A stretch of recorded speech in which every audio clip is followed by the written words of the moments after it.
ഇന്ന് തന്നെ ഡൗൺലോഡ് ചെയ്യൂ. കാണൂ നിങ്ങളുടെ ഫേവറേറ്റ് ഷോസ്. എന്ത് കാര്യത്തിനേ രമ്യ കൂടെ ഉണ്ടാവുന്നുള്ളൊരു ഉറപ്പേ ജയൻ ചേട്ടനുണ്ടായില്ലേ? അത് മുൻപോട്ട് ജയൻ ചേട്ടൻ കീപ്പ് ചെയ്തു പോയ ജയൻ ചേട്ടനും പ്രിയ ചേച്ചിക്കും ജയൻ ചേട്ടന്റെ മകൾക്കും എല്ലാവർക്കും സന്തോഷമായി ആർഭാടത്തോടു കൂടി തന്നെ ജീവിക്കാം. ഇനിയിപ്പോ ഈ കാര്യം കൂടി പറഞ്ഞ അവർക്കാകെ വിഷമാവും. നീ അവരോടൊന്നും പറയണ്ട. ഞാനെന്തെങ്കിലും വഴിയുണ്ടോ നോക്കാം. ചേച്ചി, ഇനി കുടിക്കാൻ കുറച്ച് വെള്ളം തരുമോ? നിക്ക് സുശീല, ഞാനിപ്പോ കൊണ്ടുവരാം. ചേട്ടൻ ആരെ വിളിക്കാൻ പോവാ? ഞാൻ ആ ഫൈസൽ എന്ന് വിളിച്ചു നോക്കട്ടെ. അവന്റെ കയ്യിൽ എന്തെങ്കിലും കാണുമെന്ന് ചോദിക്കാം. ഫൈസലേ, എടാ ഞാനാ ജയൻ. നീ സംഭവമൊക്കെ അറിഞ്ഞു കാണുമല്ലോ. എടാ അത്യാവശ്യമായിട്ട് റോൾ ചെയ്യാൻ കുറച്ച് കാശ് വേണം. എടാ നിന്റെ കയ്യിൽ എന്തെങ്കിലും ഇരിപ്പുണ്ടോ? 50,000. എടാ 50,000 തികയില്ല. ഒരു 8 ലക്ഷം രൂപയെങ്കിലും വേണം. സുശീല, എടാ അവ 50,000 തരാന്ന് പറഞ്ഞിട്ടുണ്ട്. നീ അത് പോയി മേടിക്ക. കിട്ടുന്നത് 50, 10 ഒക്കെ ആയി. എവിടെന്നെങ്കിലും അത്യാവശ്യത്തിനുള്ള കാശ് നമുക്ക് അവിടെ എത്തിക്കാം. ഇതാണ് പറ്റിയ അവസരം. ഈ അവസരം വിനിയോഗിച്ച ഋതികയ്ക്ക് വേണ്ടി വാദിക്കുന്ന ജയൻ ചേട്ടൻ ഇനി അങ്ങോട്ട് എന്റെ കൂടെ നിൽക്കും.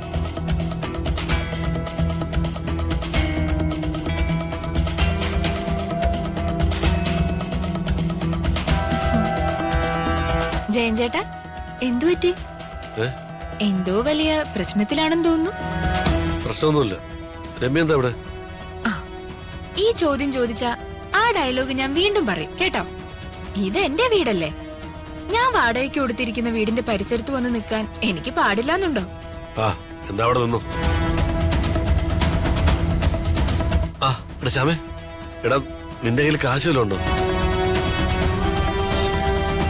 ശരിയടാ.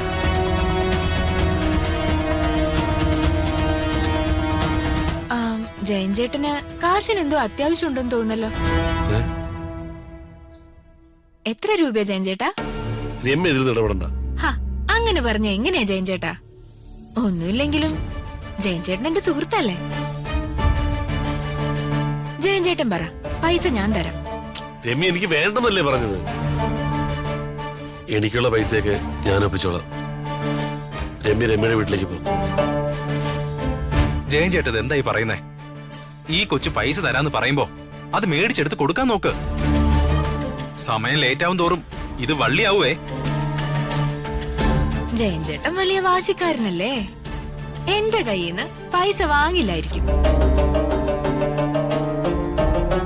എന്റെ കയ്യിൽ നിന്ന് ഇതിനു മുമ്പ് പൈസ വാങ്ങിച്ചിട്ടില്ലേ ജയൻ ചേട്ടാ?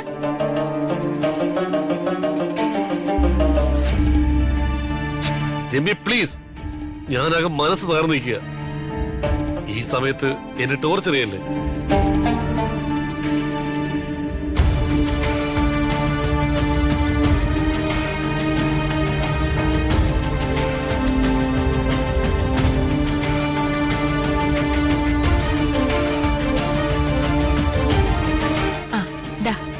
ഇത് കയ്യിൽ വെച്ചോ. ഇതുകൊണ്ടുപോയി പണയം വെച്ചിട്ട് എത്ര രൂപയാന്ന് വെച്ചാ എടുത്തോ. അതിന്റെ ആവശ്യമൊന്നുമില്ല. സുശീലേട്ടാ, ഞാൻ പറയുന്ന കേക്ക്. ജയൻ ചേട്ടൻ അങ്ങനെയൊക്കെ പറയും.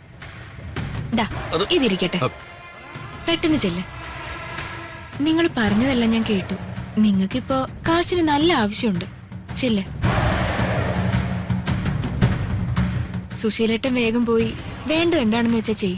ശരി രമ്യ, താങ്ക്സ് ഉണ്ടേ.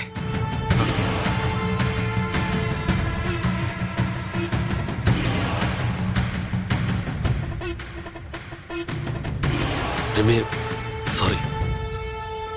ഞാൻ പലതവണ നിന്നെ ബുദ്ധിമുട്ടിച്ചിട്ടുണ്ട്. ഇപ്പൊ എനിക്കൊരു ആവശ്യം വന്നപ്പോ എനിക്ക് ഉപകരിച്ച രമ്യ. ഈ ഉപകാരം ഞാൻ ഒരിക്കലും മറക്കില്ല. രമ്യയുടെ സ്വർണ്ണം ഉടനെ എടുത്തുതരാം. അങ്ങനെ വലിയ വാക്കുകൾ പറഞ്ഞ് എന്നെ കൊച്ചാക്കല്ലേ ജയൻ ചേട്ടാ. ഇപ്പൊ ജയൻ ചേട്ടന് ഒരു ആവശ്യം വന്നപ്പോഴേ ഞാൻ ഉപകരിച്ചു.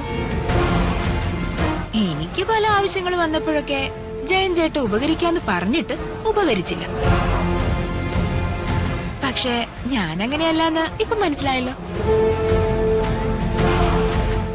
ജയൻ ചേട്ടാ, ഋതികയുടെ കാര്യത്തിലെ ജയൻ ചേട്ടന്റെ കണക്കുകൂട്ടലുകളെല്ലാം തെറ്റി.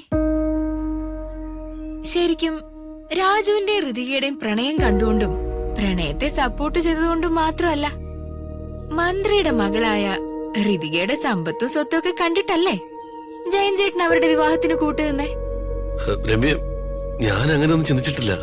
എന്റെ മുഖത്ത് നോക്കി എന്നോട് കള്ളം പറയണ്ട. ജയൻ ചേട്ടൻ അത്യാവശ്യം കുറച്ച് കാശൊക്കെ ഉണ്ടാക്കി നന്നായി ആർഭാടമായി ജീവിക്കാൻ ആഗ്രഹിക്കുന്ന ഒരാളാണെന്നേ എനിക്കറിയാം. അപ്പോ ഋതികയെ പോലൊരാളെ ജയൻ ചേട്ടന്റെ അളിയൻ വിവാഹം കഴിച്ചു കഴിഞ്ഞ ജയേട്ടനും സേഫായി. അതുകൊണ്ടാ ഋതികയുടെ പ്രണയത്തെ ജയൻ ചേട്ടൻ സപ്പോർട്ട് ചെയ്തേ.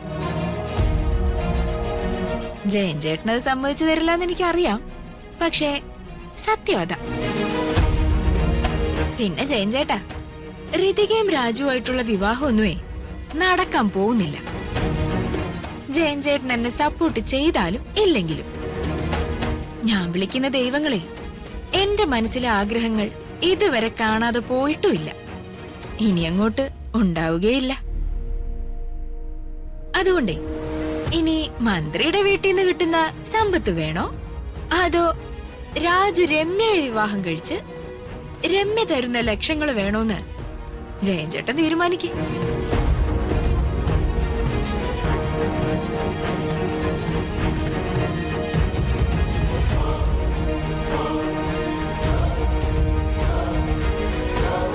എന്താ ചേട്ടാ? അല്ല, സുശീലൻ എവിടെ? അവൻ പോയി. അപ്പൊ കാശ് അത് രമ്യ അറേഞ്ച് ചെയ്തു. രമ്യോ? ആ, രമ്യ തന്നെ. ചേട്ടാ, ഇത് വലിയ പ്രശ്നമാവേ. ഒരു അത്യാവശ്യത്തിന് ഒരാൾ ഉപകരിക്കുമ്പോ എങ്ങനെ വേണ്ടെന്ന് പറയുന്നത്? എന്നാലും അത് ശരിയാവോ? ഇവളുടെ സ്വഭാവം ചേട്ടൻ അറിയാവുന്നതല്ലേ? നമുക്ക് നോക്കാം. രമ്യ വിചാരിക്കും പോലെ ഞാൻ അങ്ങനെയൊന്നും.